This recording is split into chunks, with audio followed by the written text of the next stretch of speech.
This young lady came out of nowhere, was a virgin for the night, our sacrificial virgin, who absolutely drop dead wowed us. And it's such a tickle for me and pleasure that she is back. Harriet Kleiner.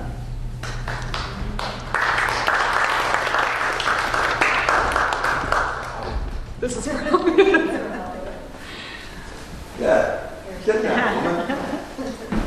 I'll try This woman is fabulous. Look at this. Breathe.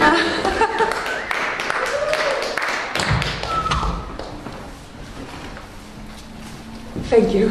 It's a treat. Get closer to the mic and rip, girl. There once was a small hairy hedgehog who wasn't allowed to wear spikes. Her parents said girls should be pretty and sharpness just wouldn't be nice. So she grew with the strongest of feelings that she couldn't say no to the world, that the world could come right up and touch her, no matter how tightly she curled. Then one day she met an old master who gave her a sword made of light. He told her instead of her curling, she could stand up and fight the good fight. Softness is good for your learning, he said, and gentleness needed for sight.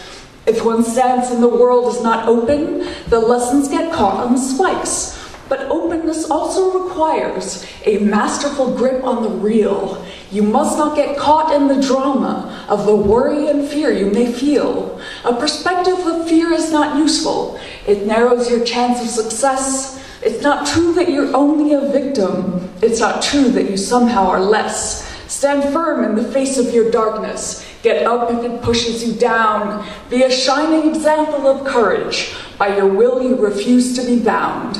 This life is a game if you play it. It's your choice if you play it in fun. With the courage to love you can do it. And you'll know in your heart you have won.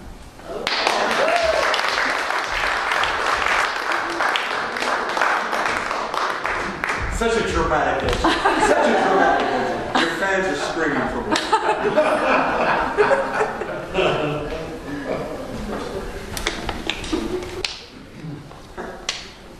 Okay.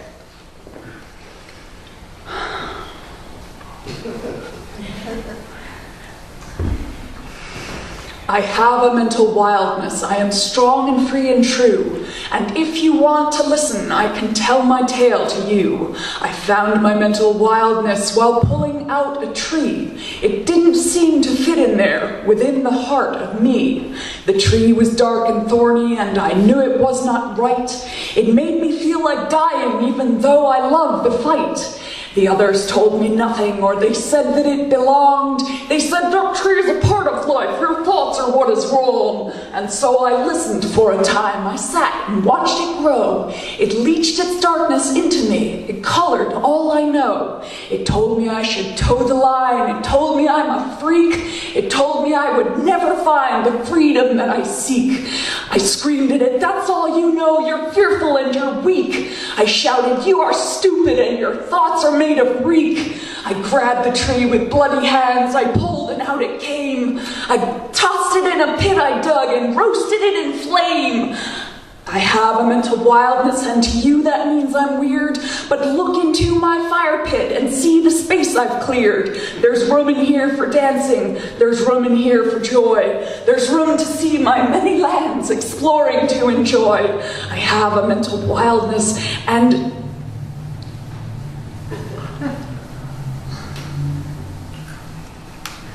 oh man. And I'm not afraid to go where no one else has dared to step, in places high and low. The mind's a deep and scary place, not all who dive return, but if we do, be kind to us, who knows what you could learn.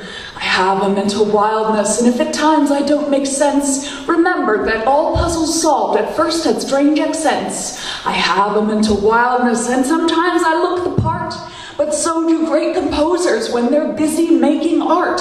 I have a mental wildness, and it's okay if you do not. I'll probably like you anyway. I've learned to love a lot. I have a mental wildness, and I'll say, just so we're clear, as far as I'm concerned with this, all hearts are welcomed here.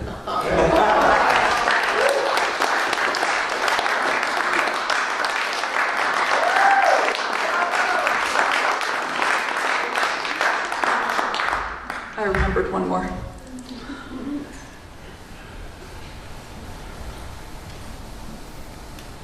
This one's short. I think I'll remember it. Great.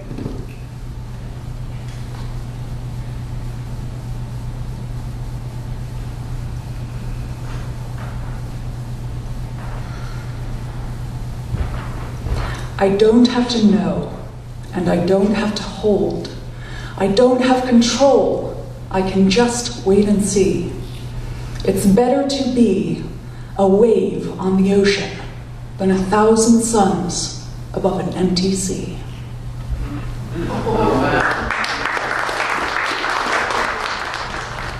I have to tell you, I'm debating whether to cut that or keep that Statue of Liberty moment. Cut it, totally. No, because it was fabulous.